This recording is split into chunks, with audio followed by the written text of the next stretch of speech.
Thank you. Thank you. Rolando, I was just going to say, I love your Garfield shirt. Boy, that is so cool. I love it. Thank you, Peter. Nice to meet you. Before talking about the movie, I like to know when did you know that you want to be to dedicate it to the animation and entertainment? For me, it started very young. I found a book on animation when I was a kid, and I watched a lot of cartoons as a kid, and so I was always fascinated about it. But it was this book on how to make it where I understood, like, wait, people make this stuff, and once I got to that, I haven't stopped since. Okay, and you, Denise? Yeah, I in terms of moving into animation, I worked at Industrial Light and Magic, and it was during the Revenge of the Sith that I was in charge of all the producer of all the visual effects. And it was like partway through that movie, I'm like, we're essentially doing an animated movie here, you know, because everything was, you know, green screen, and then we created everything around it.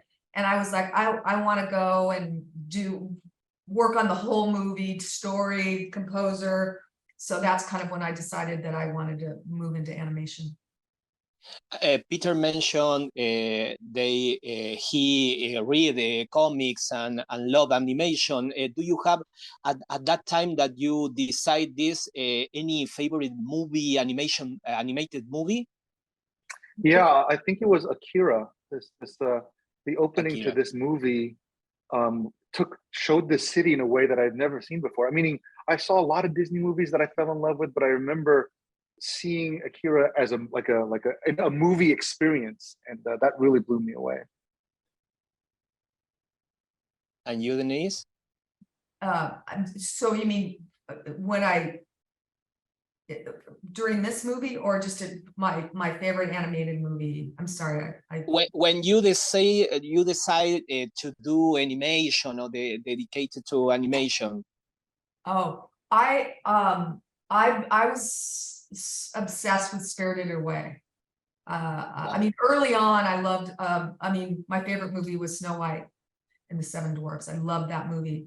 And then when Spirited Away, I was obsessed with that movie. I loved it. I felt like it was just great cinema. Okay. I like to know, in this time with so many offers for family and kids, I like to know, how do you imagine movies, animated movies? How to imagine animated movies for kids, Rolando? Is that what you mean?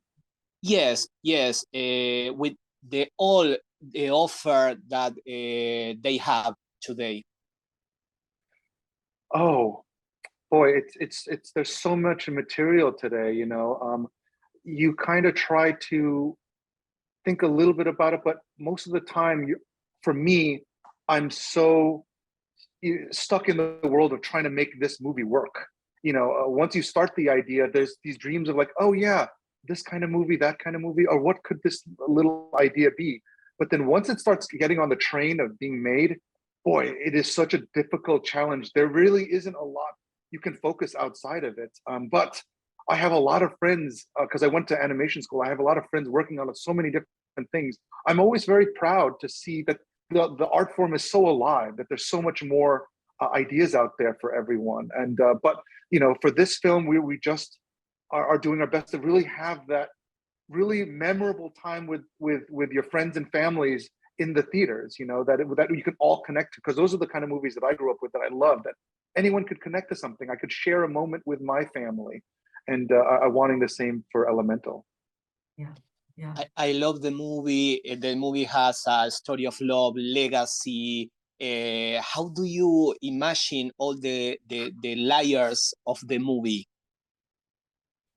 Yeah, it was a very difficult process, Rolando. The Pixar story process is that you make a version of the story, very rough form, with drawings and some sound effects and everything, and then you put it up and you look at it, and then you find all of the issues of what does this baby need? What kind of medicine does it need to grow the best that it can grow? And you do that over and over again, taking something out, putting something in. The process isn't perfect, but that's the only way that I can explain how we were trying to juggle all of those different themes. Okay. If you had to choose one character of Elemental, what it was and why? If I could choose one character that I really love Claude. I think he's such a funny character. He's got so much potential of what he's going to be. You know, like I mean, I love all the characters, but if you're asking, like, what characters could I see a future for? I feel like Claude is just beginning to grow, and he's getting, you know, he's such a funny metaphor for growing that I think he could be something even more. You know. I love Ember. I really love Cinder. I think she really delights me. I think I love the performance of our actor that played that role, and it just makes me smile every time she pops on the screen. Okay, we already in time, but you released the movie in the Cannes Film Festival, and now the premiere was around the world. What things do you feel of the worldwide premiere very soon? Cannes was amazing. It was a once in a lifetime experience to just see the audience enjoy the film so much. But bringing it here to tomorrow to have it premiere in LA, my brother's gonna come to that movie, and he hasn't seen anything, and there's so much personal stuff in there that I can't wait to hear what he thinks. Yeah, my sister's going to be seeing the movie tomorrow, and my husband and my stepdaughter, and yeah, I'm excited. There's scenes that I mean I still enjoy watching, and I can't wait to, you know, you've seen the movie, right? The whole Yes. yeah, Yesterday. like I love the Vivisteria tree. Like that scene underwater is something I'm really excited for my family to share. I love that. Okay, congratulations for your work, and thank you for your time. Thank you. Thank you, Rolando. Thank you so much. Bye bye.